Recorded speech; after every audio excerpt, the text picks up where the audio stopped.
Shalom. And I want to start off by giving all praise, honor, and glory unto Yahweh, Bahashem, Yahweh Shai, Bahashem, Wachak, Kodash.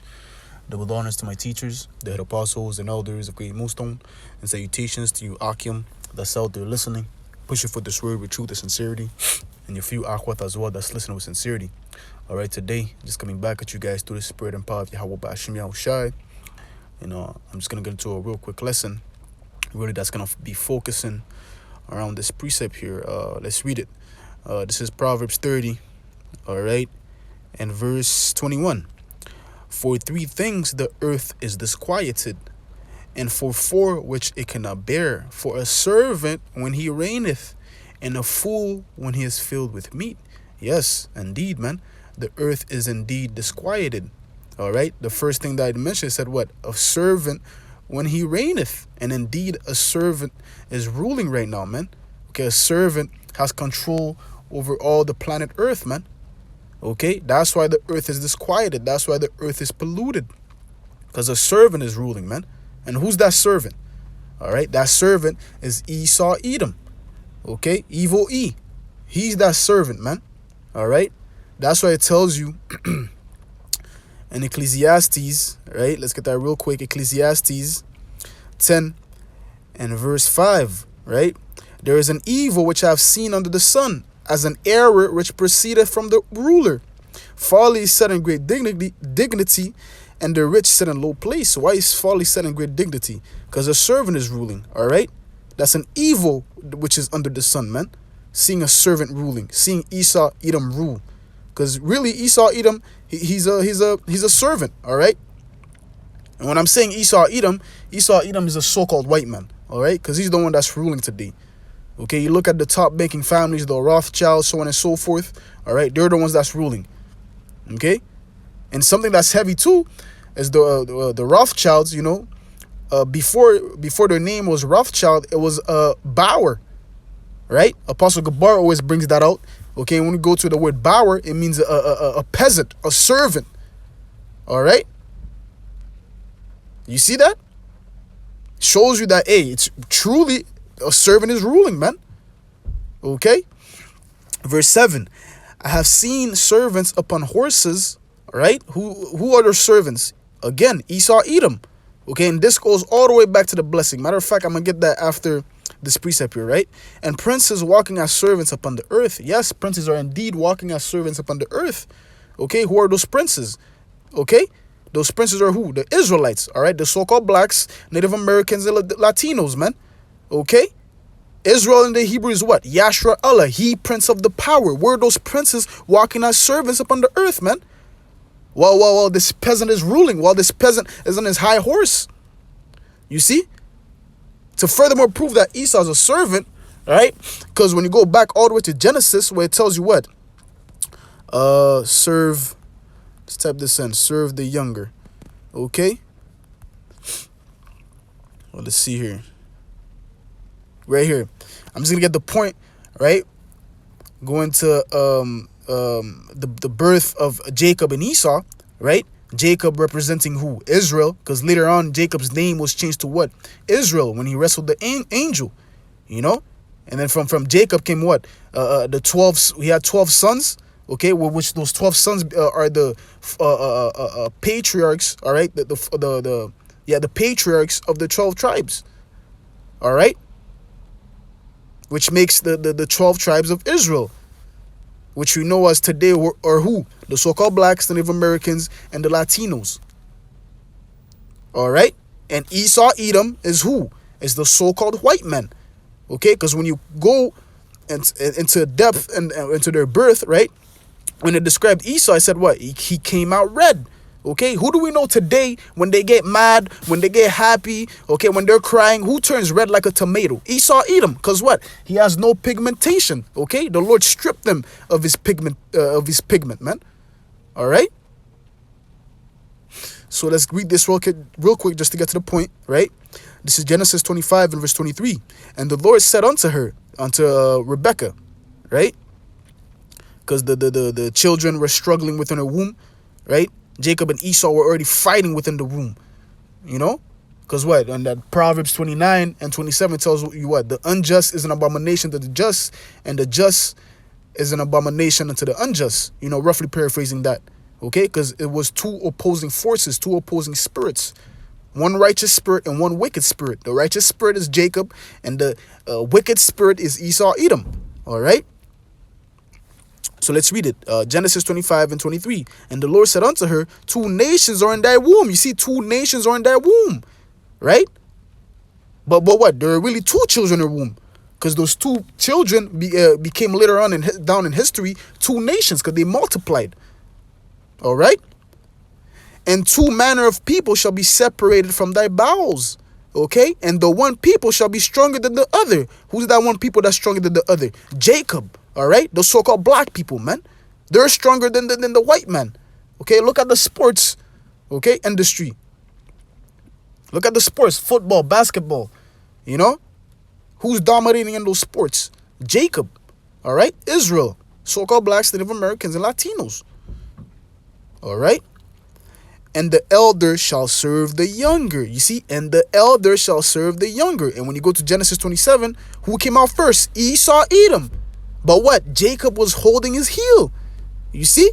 It tells you that what? The elder shall serve the younger. Furthermore, proving that what? Esau is a servant. Okay? Bower. He's a peasant. He's a servant. That's why Job also said what? They that are younger than I have me in derision. Speaking about the Edomites, man. Yes, of course, yeah, Esau came out first, but in the spirit, we're older, man. We're at the top, man.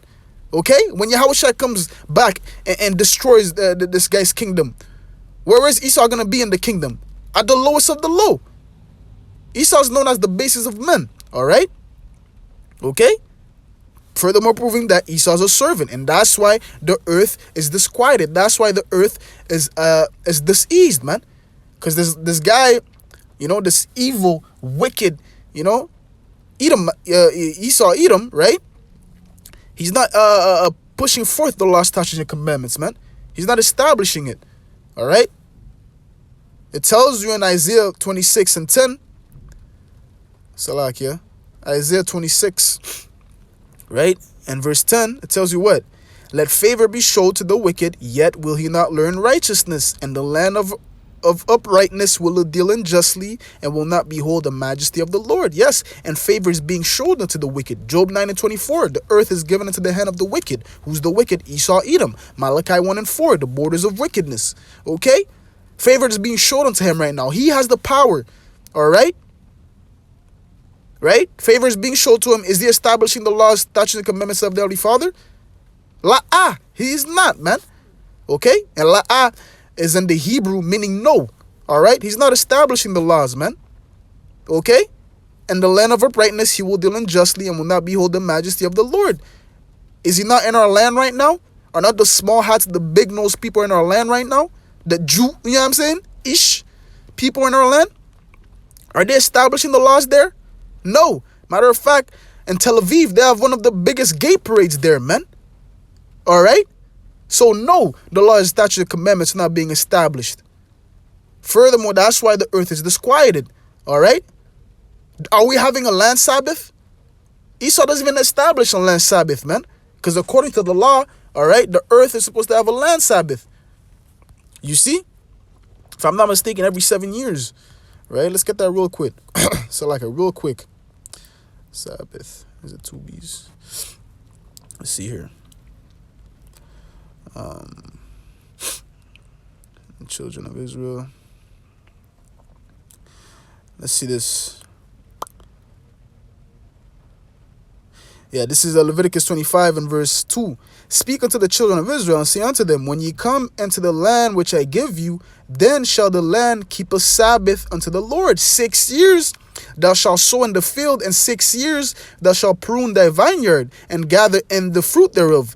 But in the 7th year shall be a Sabbath of rest unto the land, a Sabbath to the Lord. Thou shalt neither sow thy field nor prune thy vineyard. Okay? So the land is supposed to have a Sabbath. 6 years you sow seed, all right? You gather your fruits, so on and so forth. But in the 7th year, you let the land rest, man. All right? The earth has a spirit as well, man. The planet Earth has a spirit, man. You can't just keep sowing and sowing without giving it rest, man. And that's why, throughout age, right? The fruits, they lose their how do you say this? They lose their let me put in these words instead, Salakia. Because back then, right, if I'm not mistaken, in the scriptures it mentioned that how to take a cluster of grapes, it would take 2 men to bring a cluster of grapes. And look at now, right? Now you can just hold that shit in your hand like this, a cluster of grapes. It's nothing. But back then, 2 strong men had to hold a cluster of grapes, man. Okay, fruits back then were way bigger. Okay, but now, right? If I'm not mistaken, there's a precept in Second Address, if I'm not mistaken, I might be wrong, where it speaks about throughout age, things are gonna decrease. Roughly paraphrasing. All right, and mainly that's happening because what? The wicked is ruling, man. Okay, the laws and statutes and commandments now being established. You see, the law, statutes, and commandments are instructions on how to rule the earth. All right, it's instructions. It's an instruction manual, man. Give the land a Sabbath. Don't cut these trees. Cut these trees instead. The trees that grow fruit, don't cut them because you're gonna need it for food. You see? But Esau, he goes, there's something known as deforestation. This guy destroys whatever. If he has a plan, he wants to build a city there. All right, there's all type of trees there, all type of fruits, berries, so on and so forth. This guy doesn't care.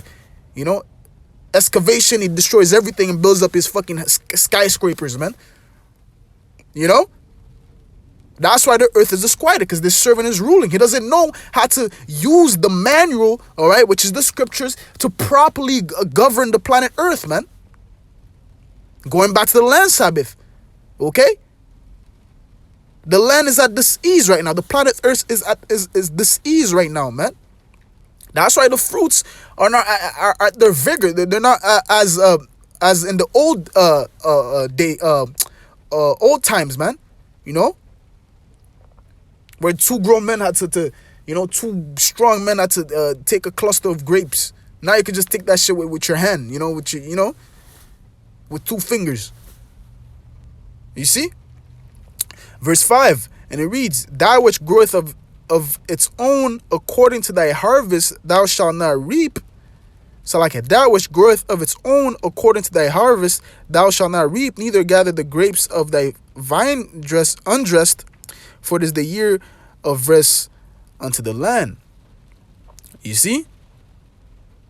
"And the Sabbath of the land shall be meat for you, for thee, and for thy servant, for thy maid, and for thy hired servant, and for thy stranger that sojourneth with thee." So yeah, you give the land a Sabbath. You don't sow, but whatever it grows, naturally, okay, you could eat that. But you can't be going out, in the 7th year, you planting seed, because the land has to rest, man. All right, the land has to rest, but Esau gives it no rest. He just beats it. What's heavy too? With the highways, right? If you look on Google Images, you look like on a picture from a satellite, you could say, right, of the highways, it looks like stripes on the planet Earth, man. When it looks like stripes on the earth, man, those highways. You see? So the earth is dis-ease right now, man. Esau is not establishing the laws. Matter of fact, he casts the words of the Lord behind him, which is in Psalms 50. That's why the earth is disquieted, because the servant is ruling, right? This is Psalms 50 and verse 16, and it reads, "But unto the wicked the Most High saith, What hast thou to do to declare my statutes, without thou shouldest take my covenant in thy mouth, seeing thou hatest instruction and castest my words behind thee?" Yes, that's what he does. He casts the words of the Heavenly Father behind him. All right. Matter of fact, he goes in and establishes his own laws, his own statutes. Right? You see? That's what he does. He says, I can make better fruits, seedless. It's way better. You're not going to choke on any seed, Establish his own shit. Synthetic food, this, that, creating this, the third. Well, here you have it within the scriptures. There's already a guidebook on how to govern the planet Earth, man. You don't have to do your own shit, man. Come on. But that's what he's accustomed to do. He's the wicked. That's what he's supposed to do. That's just in his nature. All right?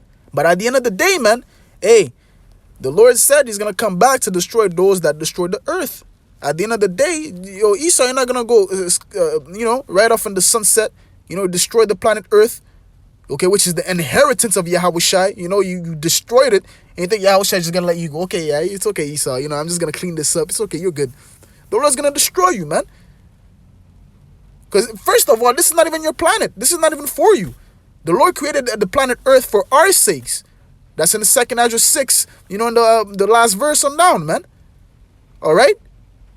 Ezra said, if the earth, if the world be made for our sakes, why do we not possess an inheritance with the heathen? The world is made for our sake. The planet earth is made for our sakes, man. The Israelites' sake. When the Most High was making the planet earth, he was thinking about us. It's made for us. And furthermore, these other people, these other nations, they're made for us, to serve us. Starting with Esau, Edom. All right? We read in Genesis 25, right? The elder shall serve the younger. Right? Come on, man. Okay? So let's read this. Revelation 11 and verse 18. And the nations were angry, and thy wrath is come, and the time of the dead, that they should be judged, and that thou shouldest give reward unto thy servants the prophets, and to the saints, and to them that fear thy name, small and great, and shouldest destroy them which destroy the earth. All right, which is what? Esau, Edom. Okay, there's another precept where it says, I am against the destroying mountain. Right? What mountain? The mountain of Esau. Okay, because he's the one that's destroying the earth right now. Okay?